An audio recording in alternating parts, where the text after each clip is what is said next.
Welcome to Chillin' 101. We hope this video helps. You'll begin by installing the Theme Pack app and granting icon permissions so the system can replace icons.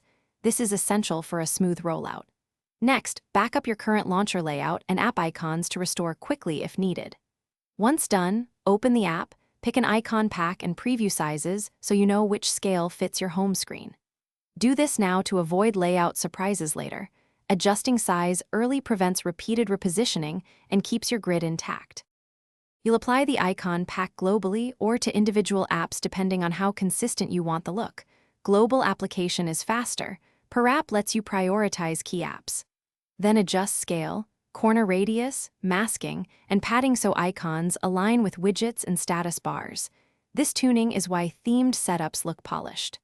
Once adjusted, replace individual app icons where needed and reorganize folders. Make sure to save a preset after tweaking so you can reapply the exact configuration later. You'll finalize by saving a preset of your current theme, then clear the launcher cache and restart to ensure changes persist. That forces the system to redraw icons correctly. If icons misalign or revert, reapply your backup preset and check that the Theme Pack app has persistent permission. One key troubleshooting tip: clear or reset the icon cache before reinstalling packs. This resolves ghost icons and mismatched assets most often. If problems persist, reinstall the icon pack and reapply your saved preset. Thanks for watching. Consider subscribing if we helped you.